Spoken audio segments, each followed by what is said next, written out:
Here's a number that should stop you cold. The world's biggest technology companies, Microsoft, Google, Amazon, Meta, are on a spending trajectory that will require them to generate $2 trillion a year in AI revenue by 2030 just to break even. $2 trillion per year. And right now, the entire AI industry is pulling in roughly $20 billion in direct AI revenue annually. That is a 100-fold gap. 100 times more money needs to materialize in 6 years, or the financial logic of this entire era collapses. So here is the question hanging over everything.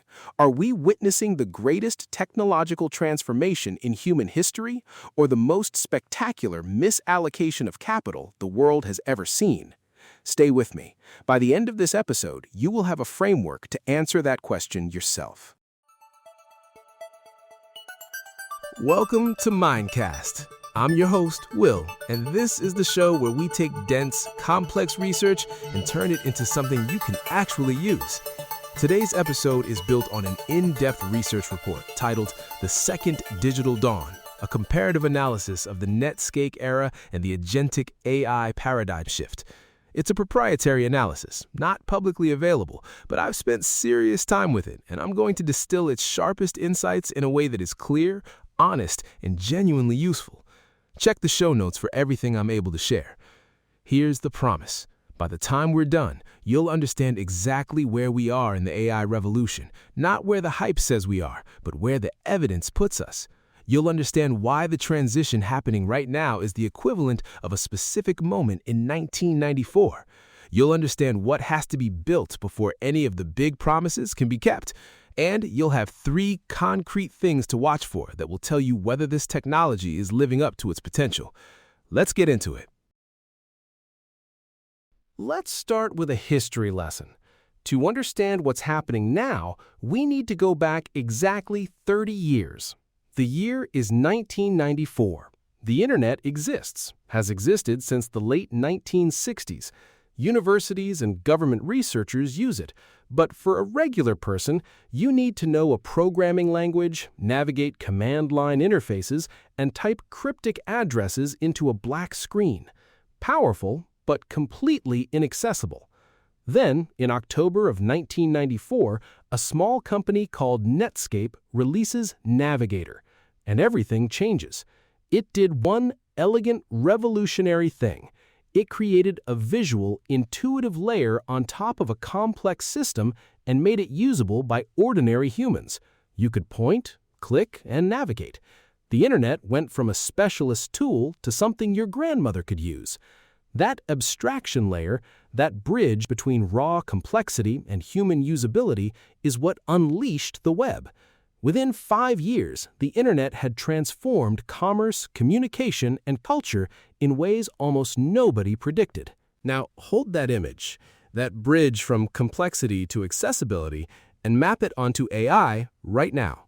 For the past few years, AI to most people has meant one thing: a chat box. You type a question, you get an answer. Impressive, but fundamentally passive. You prompt it, it responds. You are still the one doing the work. That is the command line era of AI. And the research report I'm drawing on today argues that we are right now crossing the threshold into the Netscape moment for artificial intelligence. What is that threshold? The emergence of AI agents. An AI agent doesn't just answer your question, it takes your goal, say, research the European electric vehicle market and produce a briefing document, breaks it into steps, executes those steps autonomously using tools like web search and data analysis, and delivers a finished output without you touching it again. And when you connect multiple specialized agents together, one for research, one for analysis, one for writing, one for fact-checking, you have something genuinely new, a system that can execute complex, multi-step cognitive work on its own. The technical frameworks enabling this, LangGraph, Crew AI, the Model Context Protocol, agent-to-agent communication standards, these are the plumbing. Just like TCP/IP was the plumbing of the internet, most people never needed to know TCP/IP. They just needed Netscape to sit on top of it.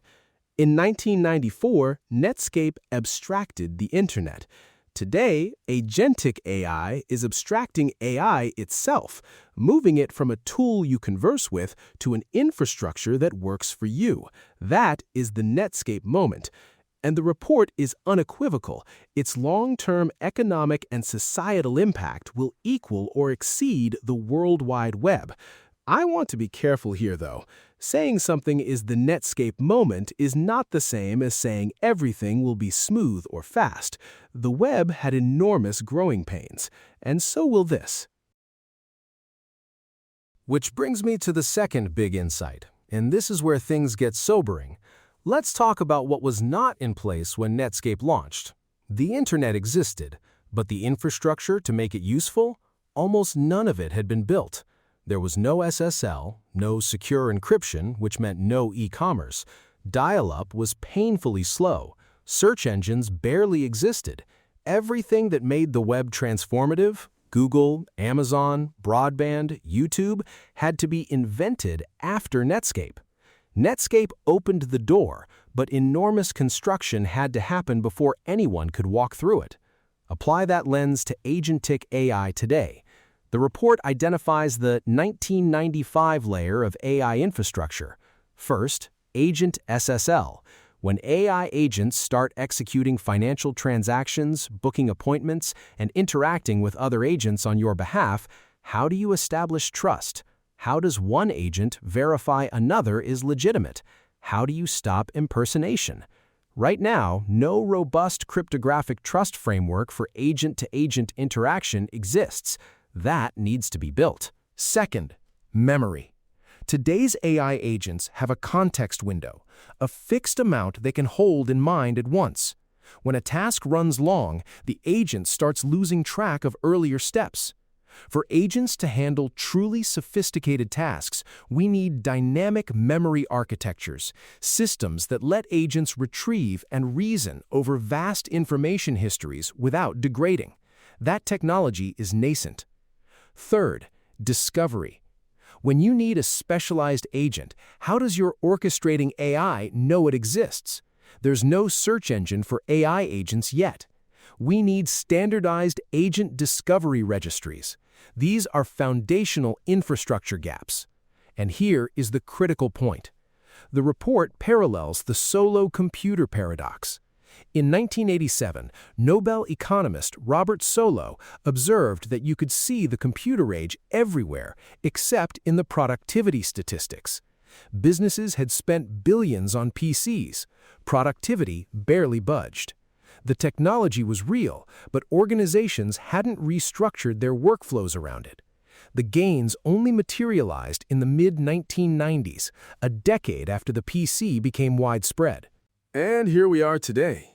89% of executives report negligible productivity impact from AI so far. Goldman Sachs projects AI could add $7 trillion to global GDP. McKinsey puts it between 17 and 25 trillion.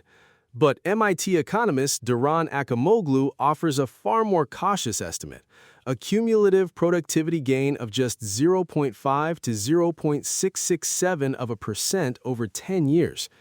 That range exists because transformation requires rebuilt workflows, new skills, and new infrastructure, none of which is free. Which brings me to where the web analogy breaks down. The 1990s telecom boom represented roughly 1 to 1.5% of U.S. GDP at its peak. AI in 2025 is projected to consume 1.2% of U.S. GDP in data center capital expenditure alone. By 2027, that could hit 3.1%. And unlike fiber, which serves you for decades, GPU chips depreciate in 1 to 3 years. You are running a historic infrastructure build-out on hardware with the shelf life of a laptop. There's also the energy problem. Training and running large AI models consumes extraordinary amounts of electricity, and the grid in many parts of the world simply isn't built for this. And then there is the regulatory environment, almost the mirror image of the 1990s web. The web emerged in a legal vacuum. Governments largely left it alone while it found its footing. AI is emerging under intense, active scrutiny. The EU AI Act is already in force. Semiconductor export controls are reshaping the global supply chain for AI hardware. The light touch era that gave the web room to breathe, that's not what AI is stepping into. When I put all of this together, the infrastructure gaps, the solo lag, the capex burden, and the regulatory headwinds, I don't come away pessimistic, but I do come away clear-eyed. The potential is real. The path is hard. Anyone telling you it's going to be simple or fast is selling you something. Now, let's get to the part I find genuinely mind-expanding. The applications that ultimately define transformative technologies are almost never the ones anyone predicted. Think about what the web did at its deepest level. Yes, it connected people, but the most fundamental thing it accomplished was driving the marginal cost of distributing information to essentially zero. Before the web, sharing an idea with 1 million people required a printing press, a distribution network, a record label, infrastructure, and gatekeepers. After the web, anyone with a laptop could reach the world. That collapse in distribution cost unleashed Wikipedia, YouTube, and the podcast you're listening to right now. The applications that emerged, social media, streaming, e-commerce, were almost entirely unforeseeable in 1994. Nobody watching Netscape launch was thinking, this'll let me hail a stranger's car from my phone. The technology created a new economic landscape, and entrepreneurs built things that could only exist in that landscape. Now apply that same lens to Agentic AI. If the web made the marginal cost of information distribution approach zero, Agentic AI makes the marginal cost of cognitive execution approach zero. Think about what that means. Today, if you want to analyze a market, you hire an analyst. If you need a legal document, you hire a lawyer. You are paying for human cognitive labor. Agentic AI systems can perform many of these tasks autonomously, at scale, at a fraction of the cost. That is the same foundational cost collapse the web created, and the most important applications of that collapse haven't been invented yet. Consider what the report calls synthetic enterprises, companies run almost entirely by AI agents, with digital wallets, executing smart contracts, hiring human specialists only for narrow tasks. The coordination and execution are all autonomous. The marginal cost of starting such an entity is a fraction of a traditional company. What happens to markets and competition when you can spin up a full-stack competitor essentially overnight? Or consider just-in-time software. Today, software is built once and sold to millions as a static product. In an agentic AI world, software might be synthesized on demand, generated for your specific task and context, then discarded when you're done. No more one-size-fits-all subscriptions, just perfectly tailored cognitive tools created in the moment. Or consider closed-loop scientific discovery. AI agents that autonomously generate hypotheses, design experiments, interpret results, and iterate, running the scientific method itself as a continuous loop. Early versions are already being built in pharmaceutical research. And finally, perhaps most provocative, real-time macroeconomic arbitrage networks, AI systems operating at speeds no human can match, identifying inefficiencies not just in financial markets, but across entire economic systems. The implications for regulation and market stability are profound and largely unexplored. None of these are guaranteed, but the point is, in 1994, nobody saw Uber coming. We should be humble about what a zero-marginal-cost cognitive economy actually produces. All right, let's bring this together. We've covered the Netscape parallel, the infrastructure gaps, the counterarguments, and the future possibilities. What do you actually do with all of this? I want to give you 3 concrete takeaways, things you can use as a framework for making sense of everything you'll read and hear about AI in the months and years ahead. Takeaway number 1. The productivity paradox is real, and it's not a sign of failure. When you see headlines saying AI investment is soaring but productivity isn't moving, don't interpret that as evidence the technology is a fraud. The personal computer was everywhere by 1985, and productivity didn't meaningfully respond until the mid-1990s. We are almost certainly in the same lag phase right now. The question is not, is AI delivering yet?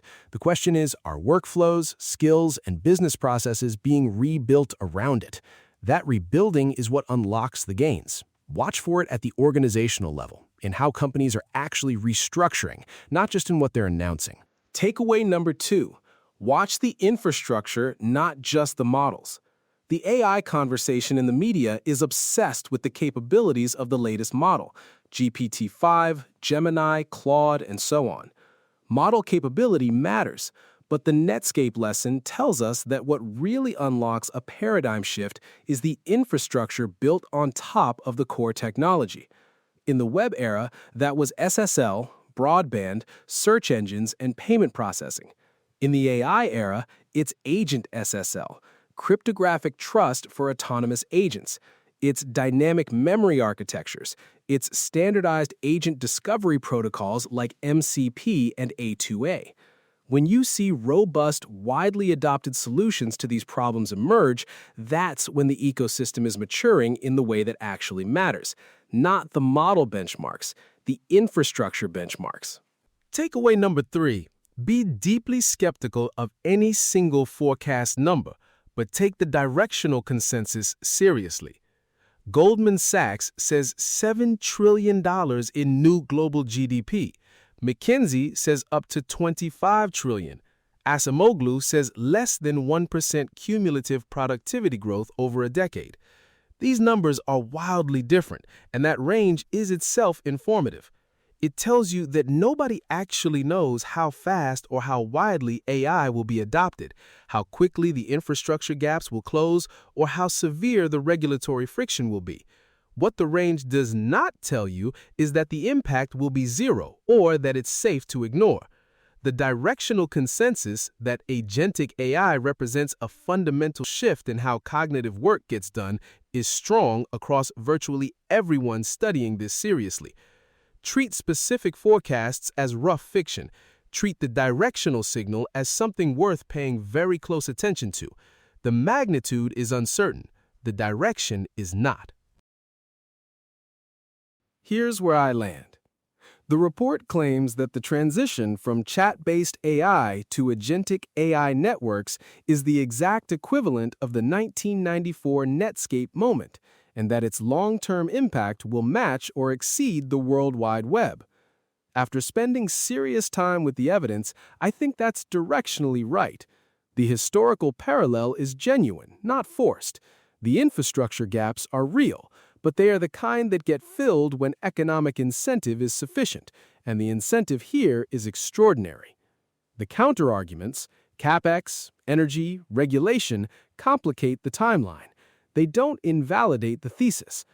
The dot-com crash happened, fortunes were lost, and then, because the underlying technology was genuinely transformative, the world rebuilt itself around it and produced something far more profound than anyone initially envisioned. That is the template.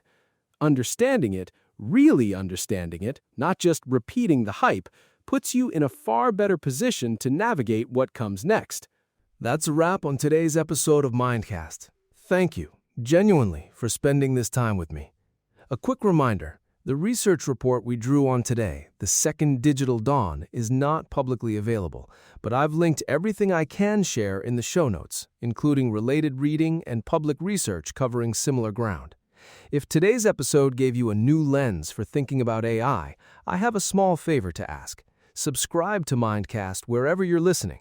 Leave a review if the platform allows it. Those reviews help new listeners find the show. And share this episode with one person who needs to hear it. A colleague, a friend, someone who's dismissing AI entirely or drinking the hype without questioning it. Either way, they could use a clearer map. Until next time, I'm Will. Keep thinking critically, and I'll see you on the next episode of Mindcast.